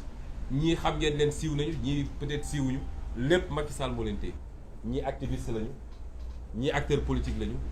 ñii société civile la ñii syndicaliste lañu ñii ay chroniqueur lañu kenn xamul ñaata nit la Macky Sall téye tëj leen ci kaso bi lépp nag ci métital léegi rek maa ngi gis information xaw ma ndax dëgg la am déet ni Cheikh Bara Dolly fi mu ne nii paquetage lañ ko yóbbu chambre 10 ah paquetage lañ ko yóbbu ci koo xam ne d'abord lañ la jàppee du yoon mënuñu laa jàpp en tant que député def détournement de procédure pour yóbbu la en instruction ba pare yóbbu ko paquetage loolu yëpp lu mu ci jublu mooy métital toroxal nooy def rek ba nit ki souffrir moo tax gis nga yéene néeg la àdduna commencé gul bay jeex dinañu gis ci kanam bu soobee yàlla. Macky Sall bi mu toogee léegi les forces de défense et de sécurité dafa jël ay nit teg leen ci bopp force de défense et de sécurité ñoo xam ne c'est des criminels sanguinaires ku xam seen carrière xam ne yàgg nañoo rey nit ne leen nag faagaagal leen ku yëngatu dóor leen wala rey leen. Bignona bee ak Ziguinchor rey nañ fa ñaari nit xam ngeen li tax ba léegi famille yi mënuñoo jot ci koor yi parce que dem nañu la ñu tàmm def version ci médecin légiste bi ngeen jégal mu ci kàddu bi mu wax lu dul dëgg ne bal reyu ko ab paakaa ko rey ñu gaawantu mobiliser seeni médias ñu def ay titres yu rëy famille bi ne leen d'accord waxu leen dëgg waaye jox leen ñu corps bi ñu def contre expertise ñu lànk ne duñ joxe corps bi ba léegi ñu ngi jël corps yi tëj ko ci morgue bi ñoo na fi mu ne nii gendarmerie moo koy garder pour bañ rek famille yi jot corps yi pour def seen contre expertise xanaa kay du ñu jóg ñoom dem suuli doomu jàmbur yi tôt ou tard nañ ko delloo te xaw ma lu ñuy lijjanti ci biir xaw ma ñu ngi dagg di opérer di tëj ay fatt ay bunt pour ñu bañ a gis ni lii bal la lu am àjjuma passé ba tey jii bëggoo joxe corps yi te yow génn nga ne paaka la joxel corps yi ñu contre expertiser parce que dañu transformer suñu force de défense et de sécurité du ñëpp nag waaye dañoo jël ay assassins notoires dugal leen ci biir ñooñu ñooy reyaate ñooñu ñooy tirer à balles réelles ci kaw des foules désarmées loolu mooy bilan Macky Sall ci wàllu truc wàllu administration waxatuñu l'administration a été clochardisée mooy administration bu màndi ñu jël ay nit gis ngeen li direction générale des élections def mais li gën a garaaw mooy ay nervi yi nga xam ne Macky Sall da leen di recruter nervi ñëpp xam ko ci Sénégal président de la République buy recruter ay nervi daaw bu muy def tournéem Fouta ñëpp gis nañu ay nervi yu mu recruter alkaat yi taxaw di seetaan tey manifestation bu am nervi yi siège u APR la ñuy jóge nekk ci ay pick-up ñëw romb alkaat yi ñoom ñëpp ñu leen di seetaan ñuy dal ci kaw xale yi démb comme défaite bi ñu am démb métti dañu xaar ba xaaji guddi ñu dem dajji ay buntu néegu étudiant ñaari étudiant Pastef ak benn étudiant FRAPP jam leen ay paaka ba kenn ki mi ngi dans une situation critique à l'hôpital principal fi mu toll nii avec la bénédiction du directeur du COUD ndax mooy recruter nervi yi Macky Sall encouragé ko ci lii moo xew Sénégal moo tax sooy dégg yenn wax yi ngeen baal ma ci kii waaye da nga naan doy na waar daal ma yemale ko foofu sooy dégg yenn wax yi te muy jóge yenn saa yi ci gémmiñu kilifa da ngay xam ni lii xew Sénégal mënul woon ñàkk xew ndax dafa am ñuy légitimer loolu ku toog naan xale bu dem ci manifestation soo fa dee yaa ñàkk sa bakkan yow yaa ngi incité pour ñu rey parce que manifestation ak dee lan la ñu seq dem manifester pacifiquement ñibbi nit toog naan boo fa deewee yaay trit yow sa bopp tu fais l'apologie de l'assassinat des assassinats ciblés te loolu moo xew Sénégal fi ñu toll nii ba tax ñu ne leen li xew tey nag ñu yokk ci yeneen ñaar yu am solo te lépp nag dama bëgg sénégalais yi dégluñu système Macky Sall mi ngi tënku ci ay nit te dama leen yàggal lim dinaa leen limaat système Macky Sall moom Macky Sall moom ci boppam ñëpp xam mooy kan ci ñàkk a wekk sénégalais yi moom waxatul ak sénégalais yi bañ na ba démb bi mu jaaxlee ba jaaxle dañu dem génne koo xam ne loolu la ñuy wax le France Afrique dëgg muy Robert Bourgi nga xam ne gëjoon nañ ko dégg waaye li mu wax dafa leer parce que aveu la nee na je me rends compte est-ce que sénégalais yi xam nañu valeur Macky Sall ci international loolu li mu wund mooy moom xam na ni sénégalais yi wàccu nañu Macky Sall bëggatuñ ko moo tax mu ñëw naan leen yéen seen waaj yi est-ce que xam ngeen ko waaye lan mooy valeur Macky Sall sur l'international ñaareel bi mooy fu mu jaaxlee nag ñi ko ngemb ci bitim réew ñooy ñëw wallu si ko Macky Sall waxatul ak sénégalais yi de Macky Sall pare na pour rey sénégalais yépp benn par benn pour mun a toog ci pouvoir waaye waxatul ak sénégalais yi loolu na ko ñëpp xam waaye système am te sénégalais yi waruñu nangu loolu parce que nit ak ndomb tànk bu ñu la mën a joxit nit kese nga ñii bëgg a yàq réew mi benn Antoine Diome la muy ab nit bu dangereux boo xam ne bu ko nit ñi xamoon ak yan logique la yan lobby la bokk ak ñan ñoo koy suuxat ñaareel bi mooy maître Malick Sall ministre de la justice un homme d'une arrogance extrême boo xoolee xar kanam bi sax xam ni kii ku arrogant buy wax ak nit ñi mel ni ku leen jéppi musiba weesuwul maître Malick Sall ñetteel bi mooy général Moussa Fall rey nit ak naan ndox la yemale te loolu doorul tey Macky Sall teg ko fa pour ne ko del rey ñeenteel bi mooy Bokar Yàgg commissaire Bokar Yàgg ñu mu jox police bi mu ak ñi ñuy wooye juróom-ñaar yi nekk conseil constitutionnel ay pyromane ñi ngi noonu mooy ñoo xam ne dañuy taal ay day rek dafa dem làqatu fële taxaw mel ni du ñoom boo leen gisee ak seeni ngan ni mu robb ñu xonk mel ni kankuran nga foog ni ñii ay nit lañu fekk duñu dara lu ñu leen jox rek ñu gaawantu lu ñu leen sant noonu lañ koy defee seen yoon newul ci constitution newul ci loi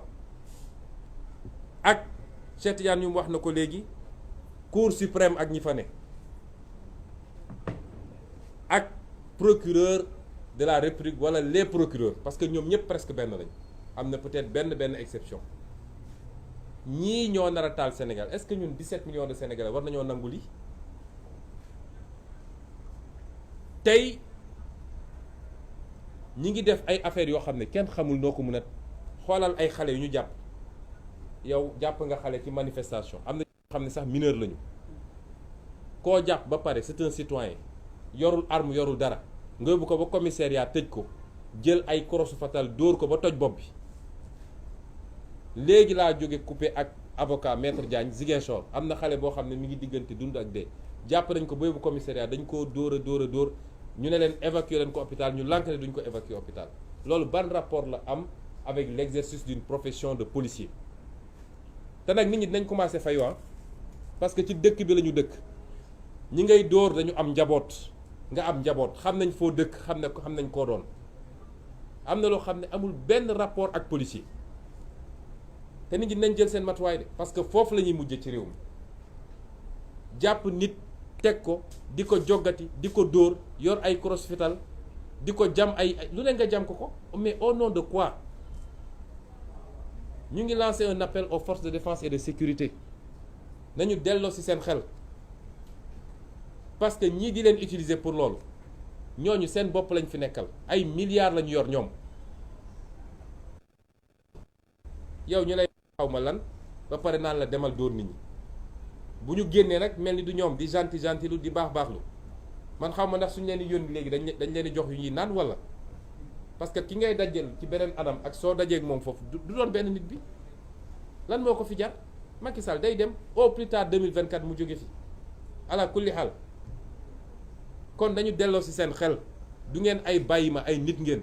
tenue bi ngeen sol teewul ngeen nekk nit di lancer un appel à notre armée bu leen bàyyi général Moussa Fall Macky Sall def li ñu bëgg a def fii ci réew mi sénégalais am nañu yaakaar trop ci yéen bëgg nañ leen naw lañ leen les troupes gendarmes de troupes des rangs policiers et cetera bu leen nangu ñii di leen manipuler di leen def loolu parce que jaruñu ko mérité wuñu ko te ci réew mi ngeen bokk ma wax tamit nii procédure judiciaire yi nekk en cours xam ngeen Macky Sall lu mu ci jublu Macky Sall Yewwi Askan Wi ci boppam la bëggul mu dem élection seetlu leen bu baax de dama bëgg a waxtaan ak sénégalais yi bu baax nag parce que ñun dañ ñoo tooñ ba yàlla suñu borom xam ni tooñ nañu sénégalais yëpp xam nañu dañ ñoo tooñ te ci tooñ ñu la ñu dëkk te boo résister ñu ne la déedéet tegal lépp ci suuf liste nationale Yewwi Askan Wi ban sénégalais moo mun a nangu toog il y a un mois de cela ban sénégalais moo munoon toog ni nañ dem élection Yewwi Askan Wi dem élection te Ousmane Sonko du ci bokk Aïda Mbodj du ci bokk Cheikh Tidiane Youm du ci bokk Cheikh Tidiane Dièye du ci bokk Habib Sy du ci bokk Déthié Fall du ci bokk Massamba ak Mademba ñii nekk fii yépp kenn du ci bokk kan moo ko mënoon nangu xam nga Macky Sall mooy koo xam ne dañ naan non fii moom sañu fay yegg loolu ko xamul Macky Sall moo koy wax tant que mi ngi làmb muy nooy day dem mu xëy ne ñooñu ñëpp duñu bokk ci élection bi ñu ne déedéet ki waay mu ne léegi seen liste départementale yi mooy sama cible xool leen arrestation yi c'est des arrestations ciblées Cheikh Abdou Bara Dolly Mbacké moo jiite suñu liste Mbacké ñëpp xam nañ ni Mbacké enjeu électoral bu rëy la 5 députés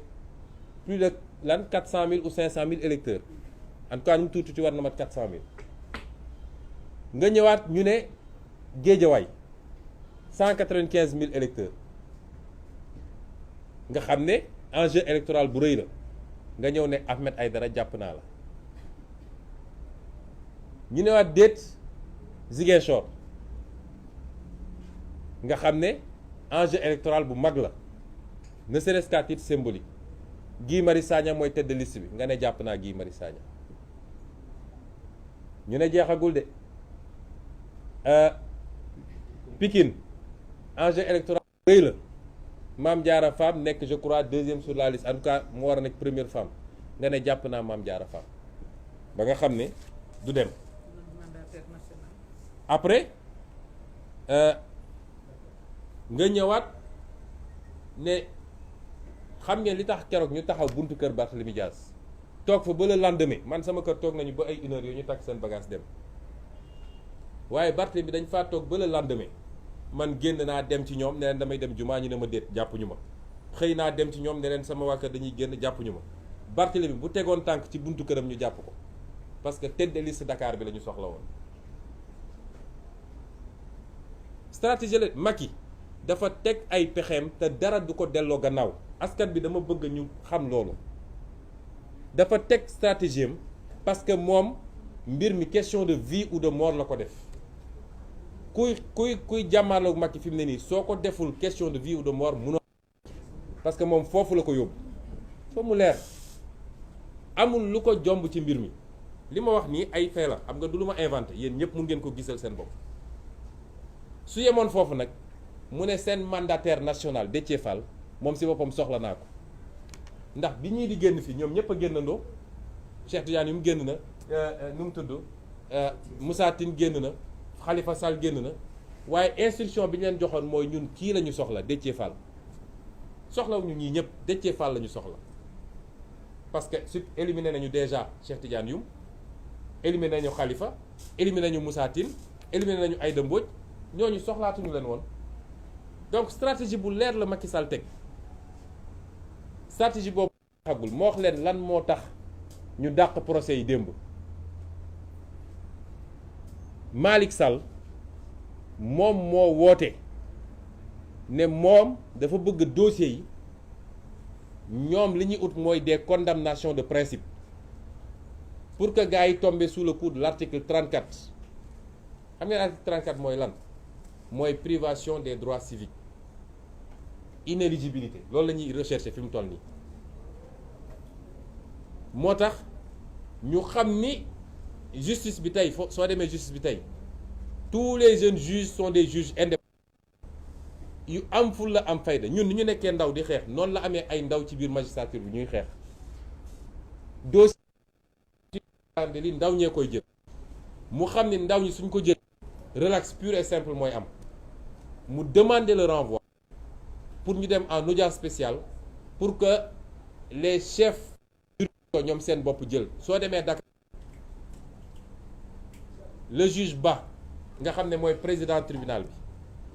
bi nga xam ne c'est devenu un faucon de Macky Sall te loolu moo garaaw parce que ñu xamoon lañ démb ak barki démb xamoon nañ yan façon nit lañu mais Macky Sall day suul ndaanaan juge Ba boobu tey su ngeen sàgganul su ma waxee mun nañ daw dellu gannaaw mais boo moytul moom wala kenn kuy xaw a yem ak moom ñooy dem jël audience rien que pour faire des condamnations de principe des condamnations yoo xam ne da leen di permettre ñu dellu si sous le coup de l'article 34 daa di permettre au juge de prononcer l'inéligibilité mu nekk sur 2 ans sur 3 ans sur 5 ans loolu lañ ci jublu te loolu la ñu fas yéene def suba à Guédiawaye avec Ahmed Aïdara loolu la ñu fas yéene def avec Guy Marius Sagna loolu la ñu fas yéene def avec Cheikh Abdou Bara Dolly lii moo am Sénégal léegi nit ñi ne ñu léegi yéen croiser leen bras rek ngeen toog bàyyi Macky Sall muy def loolu la ñu nit ñi bëgg a wax est-ce que loolu lu xel mën a nangu la moo tax fii lenn moo fi des face à la justice de Macky Sall et je rends un vibrant hommage aux jeunes qui se battent à l'intérieur du système et qui mais surtout mag leen di encourager bu leen changer quelle que soit pression yi ngeen jël bu leen changer parce que àdduna gannaaw yàlla dara fi te nit da ngay am gëm-gëm moo tax tey ñun mënuñu lu dul xeex Macky Sall changé wul virgule su ma déggee ñu naan nañu wax ak kilifa diine yi nañu wax ak diw ak Macky Sall yoonam newul ci kilifa diine yoon régulateur social Macky Sall bu jaaxlee ba sukk ba xam ne mi ngi waaj a perte pouvoir am ci lay woo kilifa diine lu ko may du wax ak kilifa diine su kilifa diine waxee du ko déglu moo tax ñoo amul pexe fii ma wax ko sénégalais yi mu leer xeex moo fi des takk suñu ndigg xeex parce que gis nga àdduna benn yoon rek la ñuy dund li am solo mooy naka nga dundee benn yoon la ñuy dund benn yoon la ñuy dee loolu moo fi des moo tax ñuy woo sénégalais yépp nag ne leen na ngeen gën a takku parce que xeex bi day door ñu ngi maintenir suñu dañ ko def parce que Macky Sall bu yaakaaree ni ci ay chars de combat ak ay liif ak ay tiré balle la yaakaar ni moom mën na tax ba noot Sénégal yëpp dafa xamul Sénégal Sénégal c'est un grand peuple lii wane ni Sénégal c'est un grand peuple te Macky Sall su ko doon may mu xalaat tuuti gis nga peuple bi génn démb manifester contre lui tëgg même peuple bi moo demoon devant le palais bi ñu jëlee Coupe d'Afrique parce que peuple boobu xam na lan mooy la nation bu jotee bu nation bi wootee bu patrie bi wootee ak lan la ñu war a segg loo xam ne mbirum benn nit la boo xam ne pouvoir daf ko jiital ba lekkatul naanatul nelawatul boo defee loo xam ne peuple bi foofu la lay xaare en tant que président di nga dégg bi ñu gagné Coupe d'Afrique def nañ ko bi muy inauguré ay affaire am peuple bi yëpp dem na waaye bi mu dellu siwaatee ci li mu nekkoon peuple bi d'accord moo tax ñu ne peuple bi nañu yokk mobilisation bi parce que fexe ba Macky Sall jóge fi en 2024 loolu moo door tey na ngeen xam ni 2024 16 mois moo ci des bëriwul tant comme que Macky Sall changé wul dara ci doxalinam kenn warul wàcce ay loxoom di seetaan saa suñu waatee dañ leen ko ñaan parce que Sénégal mun na door waaye munul yeggali dañ naan sénégalais mun na door waaye yeggali moo ko jafe lii nag dañuy tàmbali kese bu Yewwi Askan Wi wootee bu opposition bi wootee Sénégal yëpp nañu génn kenn ku nekk doo ko moo tax ñu ne leen lépp loo xam ne programme nañ ko ci activité waxoon nañ leen ni am na le 29 activité bu ñu programme ba pare changé wuñ ci lu toll ni tarfata ayn lii la ñu bëggoon wax ci lu gàtt et di yokk aussi beneen appel boo xam ne démocrate yi ne ci réew mi yëpp lañ koy lancé à commencer acteurs politiques yi rawatina ñi ñu bokkal xeex bi waaye mouvement citoyen ñoom ñëpp nag lañ tàllal seen loxo parce que dootul mbirum politique avenir u Sénégal la mouvement citoyen yëpp nag ak luy seen jubluwaay rek tàllal nañ leen loxo ci xeex bi képp koo xam ne it société civile la de manière générale tàllal nañ seen suñu loxo ci xeex bi parce que du question wu affaire politique wala conquête du pouvoir déedéet waaye sauver suñu réew foofu lañ ci toll. lii la ñu bëggoon wax ci gàtt di jéggalu ci kàddu yi di ko tënk tuuti rek ci français suñ ma ko mayee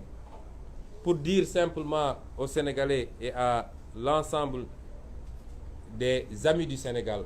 des amis africains en priorité, qui nous regardent, qu'on a vécu une nuit historique hier. Nous avons expérimenté une nouvelle forme de lutte, ce qui ne signifie absolument pas l'abandon des autres formes de lutte. Et c'est pourquoi j'ai dit tantôt que nous maintenons l'ensemble des activités qui étaient programmées, notamment celle du 29 à venir. Nous allons nous battre avec toute l'énergie dont nous disposons, parce que nous avons en face de nous un monstre qui est décidé à piétiner les Sénégalais pour assouvir sa soif de troisième mandat. Je veux faire comprendre aux Sénégalais que Macky Sall n'est plus un homme lucide. Pour ceux qui ont pu regarder le film qui s'appelle Le Seigneur des Anneaux, si vous connaissez le personnage de Gollum, vous comprendrez qui est Macky Sall. Gollum obsédé par la bague magique au point de jusqu'à suivre la bague magique qui était tombée dans une fontaine de feu et qui a fini par brûler, par se consumer. Macky Sall aujourd'hui ne voit qu'une chose, le pouvoir encore et le pouvoir. Il ne respire, il ne mange et il ne dort que par rapport à son projet de troisième mandat. Voilà un homme extrêmement esseulé. Qu'y a-t-il aujourd'hui autour de Macky Sall? Dites-le moi. Extrêmement esseulé derrière les sécurités, qui est son seul rempart. Sa coalition n'est que l'ombre d'elle-même. La preuve, à chaque fois qu'on a projeté de faire des activités, nous avons reçu des menaces de contrecarrer nos activités. Vous n'avez jamais vu cette coalition sortir, à part aller dans leur siège pour faire des conférences de presse. Tous ses anciens compagnons lui ont tourné le dos ou sont en train de le faire. Et nous continuons à leur lancer un appel. Parce que être avec Macky Sall n'est pas un problème en soi. Mais le suivre dans sa folie, le suivre dans son obsession pour le pouvoir, c'est ça qui peut être un problème. Nous appelons tous ceux qui sont autour de Macky Sall et qui ne sont pas d'accord avec ce qu'il est en train de faire. Je sais que c'est une majorité à prendre responsabilité parce que le Sénégal transcende de Macky Sall ou d'Ousmane Sonko ou de Khalifa Sall. Le Sénégal est un bien que nous devons transmettre à nos enfants et à nos petits-enfants. Et nous devons le transmettre d'une meilleure manière qu'on l'a reçu nous-mêmes.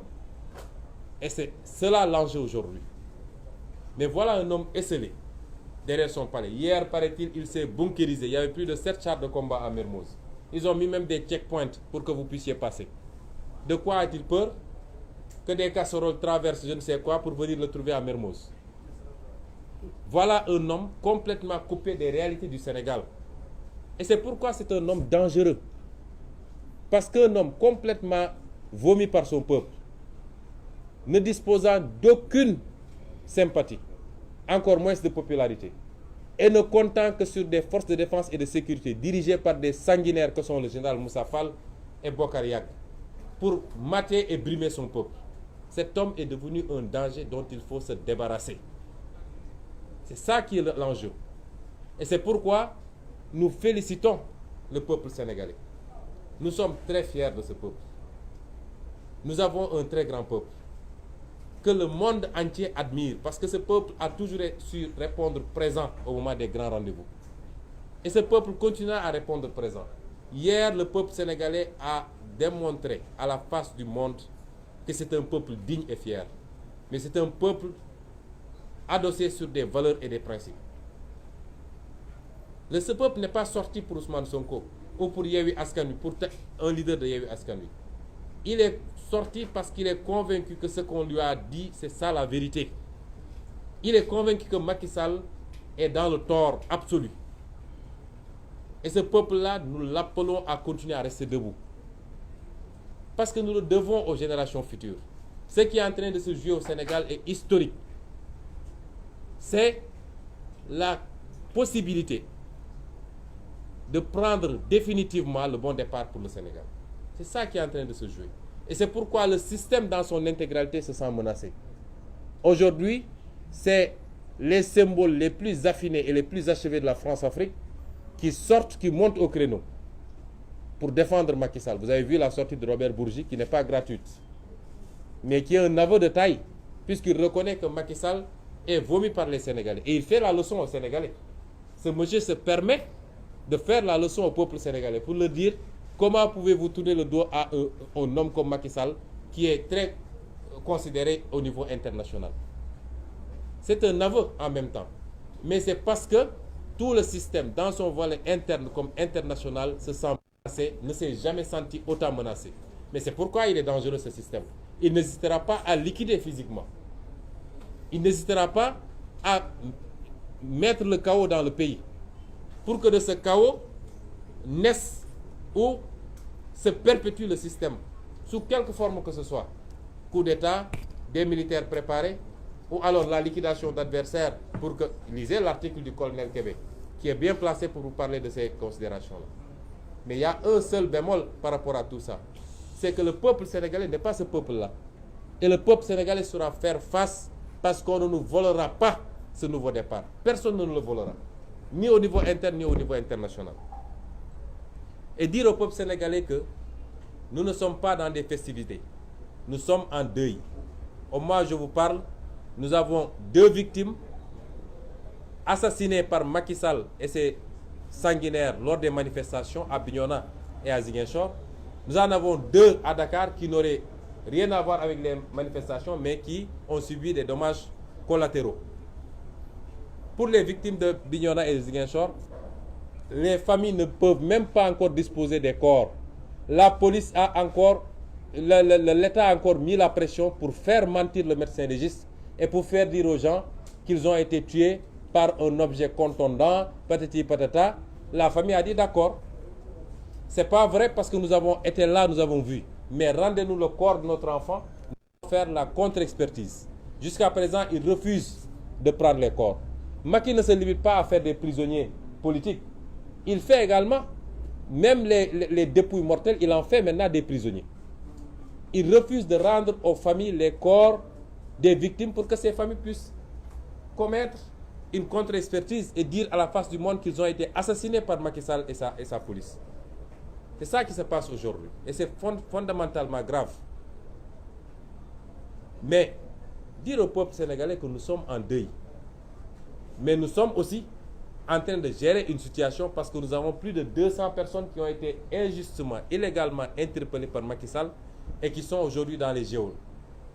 Et quelquefois qui sont torturés. Nous avons des jeunes arrêtés, désarmés, menottés et des policiers permis de s'acharner sur ces jeunes-là à coups de crosse et à coups de bottes. Voilà là où on en est au Sénégal. C'est des méthodes qu'on ne pensait pas pouvoir voir au Sénégal. Parce qu'ils ont infiltré la police avec des recrutements que nous connaissons. Et pour tout ça, nous ne sommes pas là pour faire la fête, la fiesta. Nous ne sommes pas là pour taper sur des tam-tams. Mais nous avons voulu expérimenter un mode de contestation, de protestation qui vient s'ajouter à d'autres modes de protestation, notamment les mobilisations qu'on va continuer à faire. Et demander au peuple sénégalais de continuer à rester mobilisé. Parce que tant que Macky n'aura pas changé, il ne faut pas qu'on change. Si on lâche aujourd'hui, je le dis à chaque Sénégalais et à chaque Sénégalaise, d'ici et de la diaspora, si on lâche parce qu'il y a l'intimidation en face, si on lâche parce qu'il y a des soi-disant médiations qui souvent ne se bougent que lorsque Macky Sall est dans une très mauvaise position, si on lâche, on est tous morts.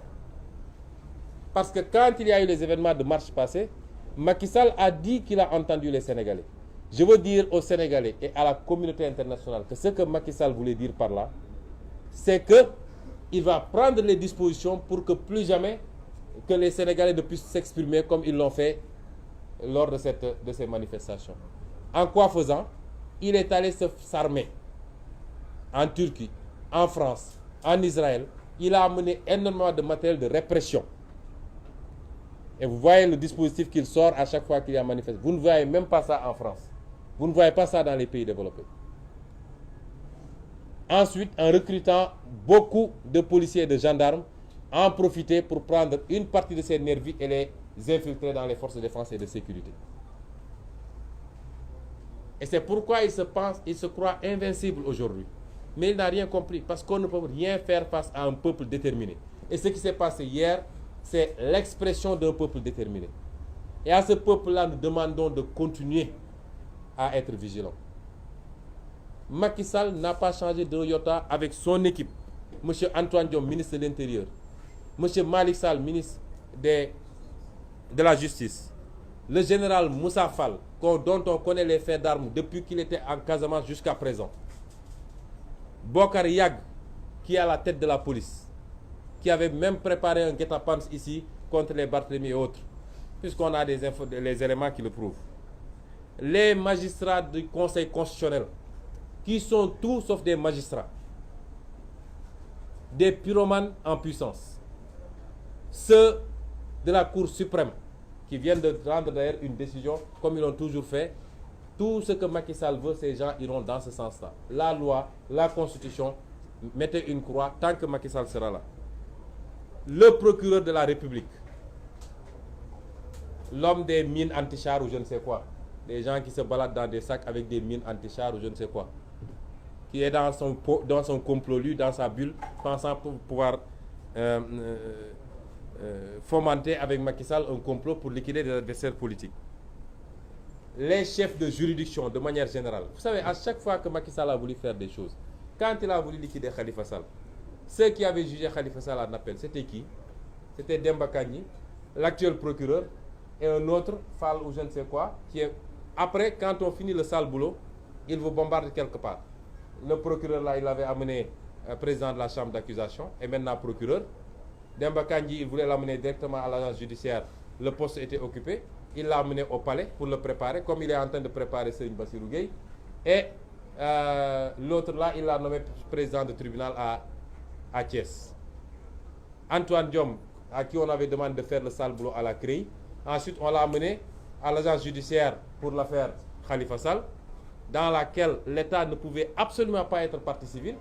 Donc l'agence judiciaire n'avait rien à faire. Et après ça, on le remercie maintenant pour lui donner le ministère de l'Intérieur. Il faut les indexer, ces hommes-là. Ils sont dangereux pour le pays. Et pour eux-mêmes d'ailleurs. Et donc, il faut que les Sénégalais se mobilisent et qu'on refuse qu'un groupuscule assis sur des milliards, je sais de quoi je parle, assis sur des milliards que rien ne justifie. Quand on peut trouver 2 milliards,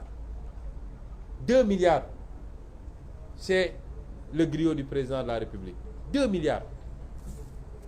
Parce qu'ils disent que c'est 900, etc. Non. Moi, on m'aurait informé qu'il s'agit de 4 sacs de 500 millions. Qu'il y a une pièce au premier étage de sa chambre qu'il a transformée en chambre forte, où passe la nuit un de ses enfants pour garder cette pièce-là. Comment pouvez-vous admettre ça dans un pays où les jeunes là sont là, ils ne peuvent même pas avoir 10 000 francs par semaine?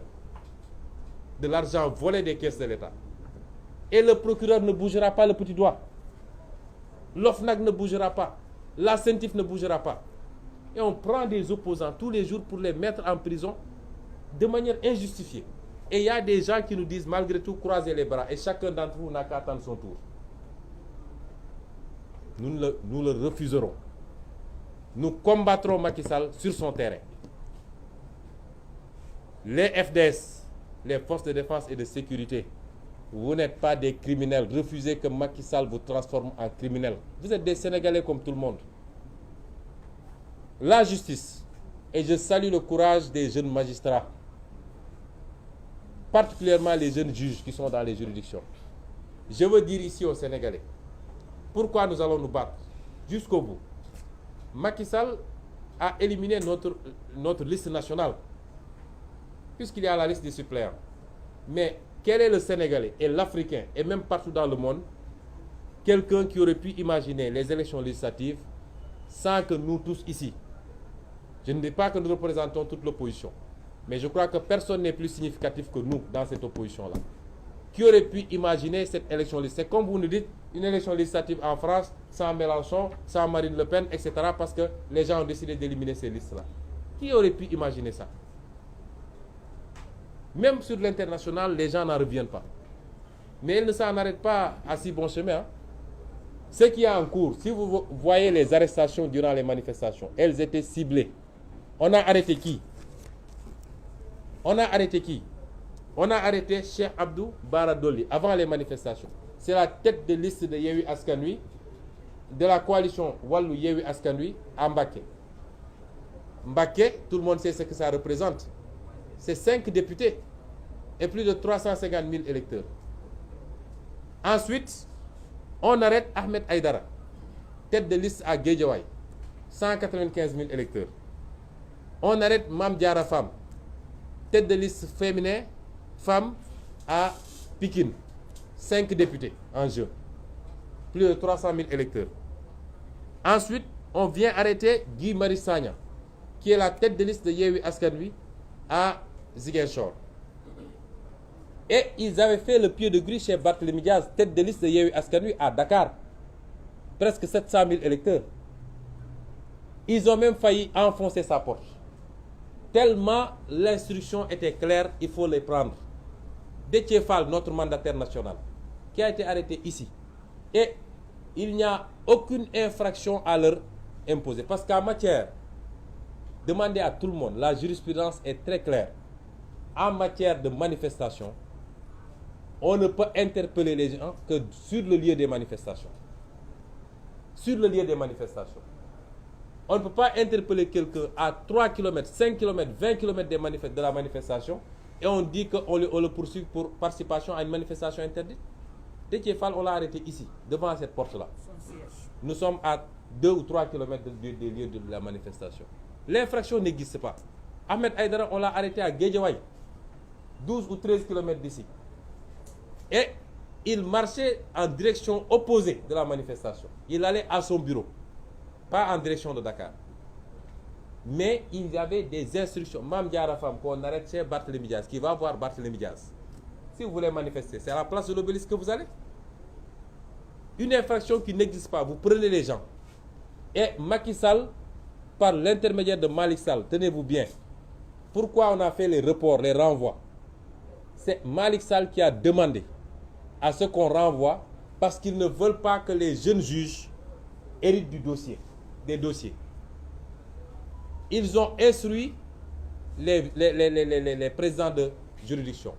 Pour Dakar, c'est Ablaye Ba lui-même, que je connais très bien, mais qui est devenu un des faucons de Macky Sall. Et c'est dommage, cette façon de clochardiser, non pas la justice, mais des gens. À Guédiawaye, c'est ce qu'ils veulent faire demain. Peut-être qu'ils vont reculer quand on va en parler comme ça. Ce qu'ils veulent, c'est un renvoi à la semaine prochaine. Pour que les jeunes juges, qui sont très indépendants, très fiers et qui connaissent le travail, ne prennent pas le dossier. Et c'est les chefs de juridiction eux-mêmes qui ont été instruits pour prendre les dossiers. Et vous savez pourquoi? Parce que ce qu'ils recherchent, c'est des condamnations de principe qui vont leur permettre d'invoquer l'article 34